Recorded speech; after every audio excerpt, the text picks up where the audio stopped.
TEDx. If you're feeling good today, give me 2 claps. Got a little bit better. If you're feeling good today, give me 2 claps. There we go. 1 clap. 1 clap. Half clap. Oh, good. Almost. I heard one.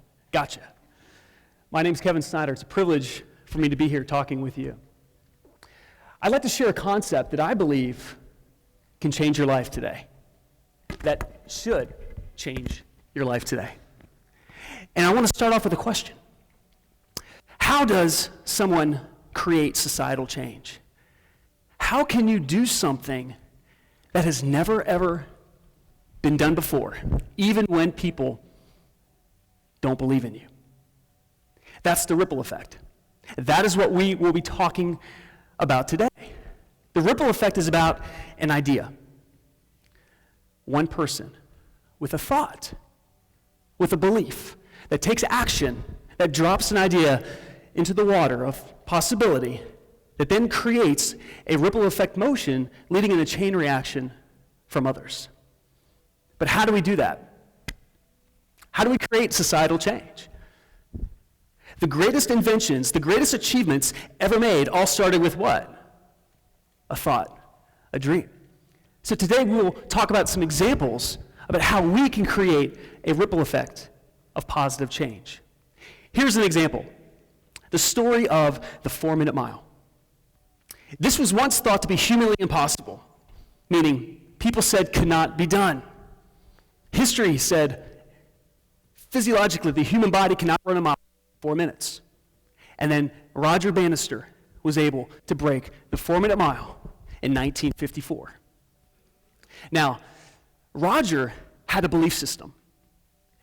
Roger believed that despite what people said couldn't be done, he could break through the barrier. But Roger took action.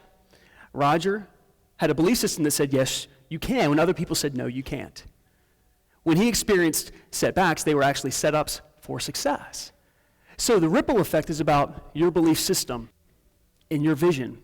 Roger Bannister was the ripple effect in the 4-minute mile.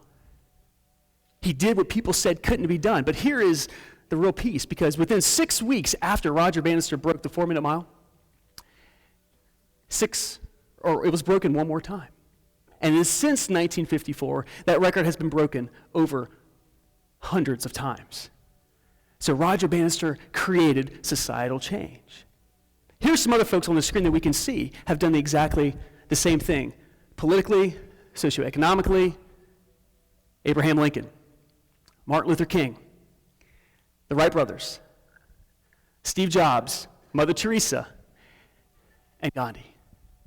Now, when we look at these individuals on the screen, they have some commonalities. There's some things about them that definitely make them unique. Yes, they were shift thinkers. They were paradigm originators. They were thought leaders, but they had a passionate cause. They believed in something that created change. It all had to start with a thought. Their common denominator was they had a vision. So I want to challenge you today, TEDx, the world. What is a vision that you might have that can produce positive change when yet other people around you say can't be done? And up until now, have you listened? Have you listened to them? Have you listened to them? Now, what I'd like to do is share a story with you about leading change. When I was 15 years old, this was my dream, to meet Bob Barker. I said this to my mother at 15 years old one day. My goal in life was not to be an astronaut, the next president of the United States, or to be a veterinarian or a fighter pilot. It was to shake hands with Bob Barker. 2 years after I declared that at 15 years old, I went to my new student orientation and met with my academic advisor. Her name was Julie. And she tried to schedule me in a class at 11 a.m., the sacred time of The Price is Right. I told Julie, we have to find another time. To which she replied to me, you won't last here that long, Kevin. My first class in English 101, Dr. LaVon Adams, her assignment to us was actually to write a descriptive essay on anything that we wanted. I wrote it on The Price is Right. 1 week later, she's handing her papers back, and the grade that I received was see me after class, to which I did. And Dr. Adams held the paper up in front of my face and says, Kevin, this is probably one of the best papers I've read giving out this assignment, but you need help. You're obsessed with this show, aren't you? That was the moment that I needed to realize, okay, as silly as The Price is Right is, I wanted and I envisioned shaking hands with Bob Barker. Now, probably one of the most important pieces about this story is that I did not know how I would ever shake hands with Bob Barker or be on The Price is Right. But the how did not stop me. I think many times in life we get in our own way of success. The best way to start doing something new for the first time is to simply start. And so that's what we need to do. We need to follow the vision. We need to follow what compels us to take action towards something. Now, for myself, it may have been the silly, Price is Right. So after my class with Dr. LaVon Adams, I continued watching The Price is Right every single day. And in 4 years, not 5, but 4, I never had a college class at 11 a.m. What? Now, I go to a student leadership conference my senior year, and I met this one individual named Chris. Now, Chris and I, when we met for the first time, it was as if we had known each other forever. Instant bromance. And our first session together, our first session that we had to do one of those silly icebreakers, right? Well, the icebreaker was to stand on a chair and say something unique about yourself that nobody else would know unless you told them. So Chris gets on his chair. He's right in front of me. Chris gets on his chair and says, my name is Chris Niles, and I'm from the University of California at San Diego. He had a really weird accent. And most people would not know that I was just on The Price is Right and I won a gazebo. Oh my God. Shut the front door. Remember the show Punk'd? I thought I was on it. And for the next 3 days of this leadership conference, all I could talk to Chris about was how'd you get on? The prizes, the taxes, how'd the models really look, And Chris, here's the point. Chris turned into the how. Chris shared with me a strategy on how you get selected to be a contestant on The Price is Right. Anybody here ever wondered that? It's not random. Sorry. While you're waiting in line, they have producers and directors and interns. They come talk to you. And they figure out who's there in groups, who's there for a special occasion. So knowing this, and Chris went on his 21st birthday with 30 of his friends, all wearing the same shirts, all plugging Chris. Again, Chris was my how. And the how showed up in my life 7 years after having a vision for something that most people made fun of.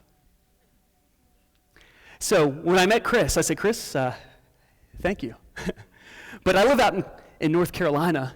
The show's out in LA. How do I get on? And what college kid doesn't want to do a road trip at some time in his life?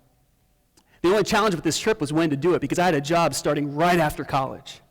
So my best friend and I, we had 1 week and 1 day after our final exam.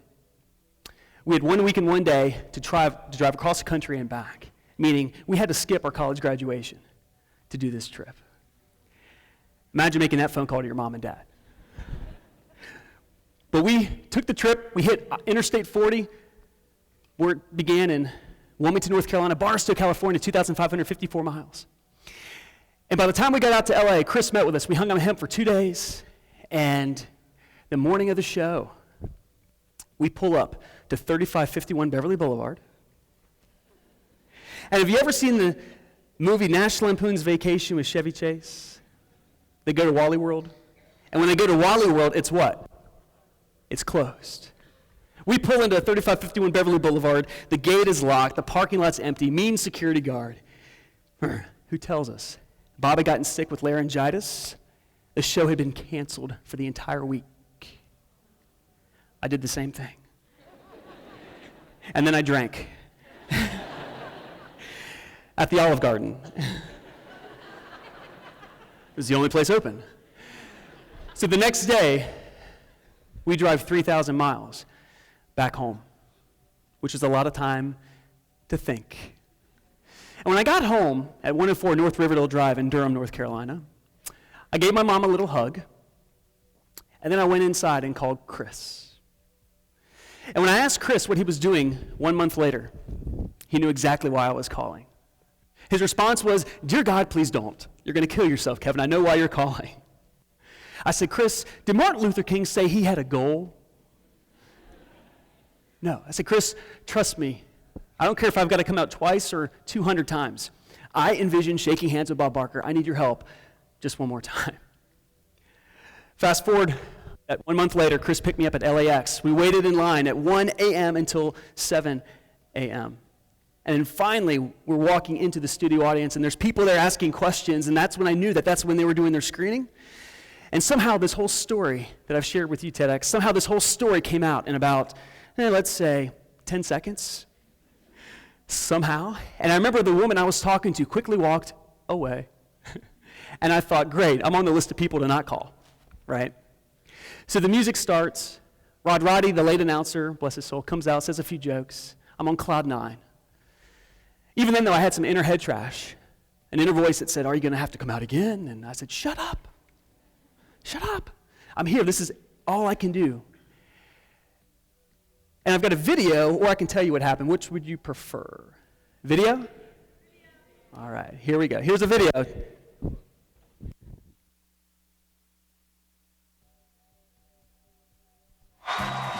Here it comes from the Bob Barker studio at CBS in Hollywood. Television's most exciting hour of fantastic prizes. The fabulous 60-minute Price is Right. Barbara McGuire, come on down.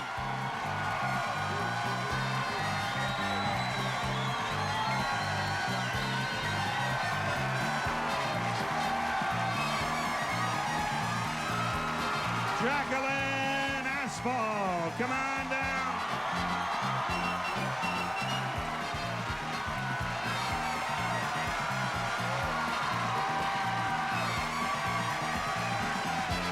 Kevin Snyder, come on down.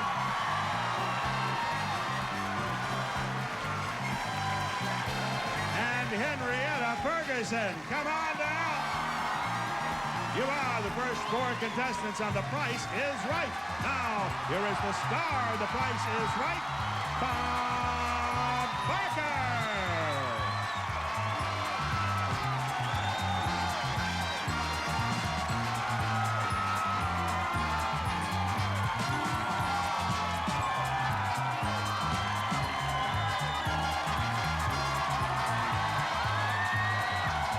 Welcome to The Price is Right.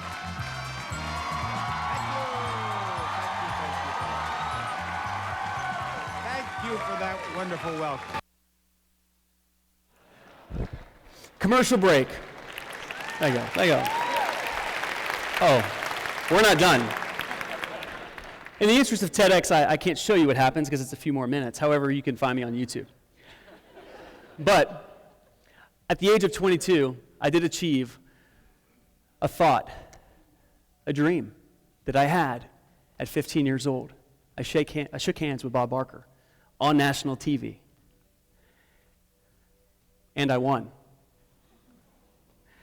So, TEDx, I want you to think about what your dream might be.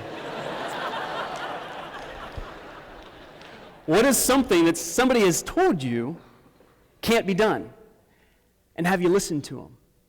Have you let the how get in the way? 80% of a goal is simply knowing what the goal is and then allowing the how to show up. That passion fuels everything. That passion opens doors that you don't see right now. The best way to start doing something is to start. So what is your Price is Right? What do you envision? And maybe I'm the first time somebody's asked you that. Maybe right here, right now, an itch, a ripple effect can start because the ripple has led me now to you.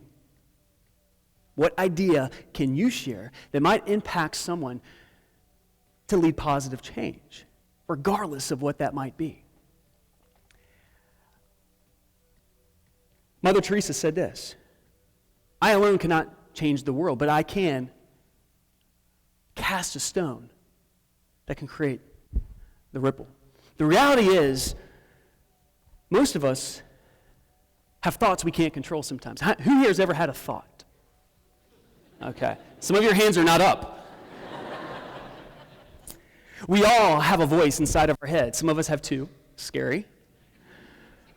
We have thoughts. We have inner head trash. Sometimes we need to do a mental detox that just says, yes, you can. That no that we just experienced might actually be a not that way or not yet. If it was easy, would not everyone be doing it? So look at challenges as opportunities to learn. Mistakes are actually lessons of wisdom when we ask ourselves the right questions. So what we have to do is control our thoughts, which can be very difficult to do. And here's an activity that I want us to think about. Our minds are like rubber bands. They can be stretched. And then once stretched, never retain our original dimension. You ever notice that? What do you do with a balloon before you blow it up? First thing you do is you stretch. And so what we have to do is get through those limiting thoughts, to go outside our comfort zone, which can be difficult to do. But when we go outside our comfort zone, we achieve the goal, then our comfort zone expands and never retains its original dimension.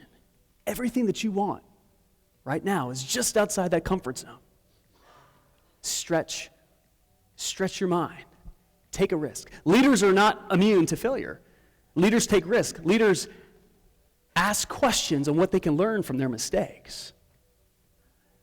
So be a thought leader for yourself. Find out what your passion is. With the great speakers we have today, there's a lot of great content. Now, most of you, when you came in, you picked up a rubber band. Look at that rubber band right now. Sometimes we don't change the way we think unless it's too painful not to. Meaning we need to snap out of listening to that inner head trash. We need to snap out of listening to that inner voice that we all have, and I have it too. Just because I hear it doesn't mean I agree with it. Doesn't mean I have to follow it. So when I say I can't do something, when I say I don't have enough money, I'm not ready, the right circumstances aren't here yet, she doesn't like me, I'm not smart enough, and it hurts every time. So think in your mind right now about what you need to snap out of. Look at that rubber band right now. Think of a goal that you have in your life, something that you envision that might happen. Pull that out and think of a limiting factor to achieving that goal. Ready? Pull it out. 1, 2, 3. And it hurts every time. So, be your change, as Gandhi said. Thank you so much for TEDx. Live your dream, follow your passion, and sometimes just snap out of it. Thank you.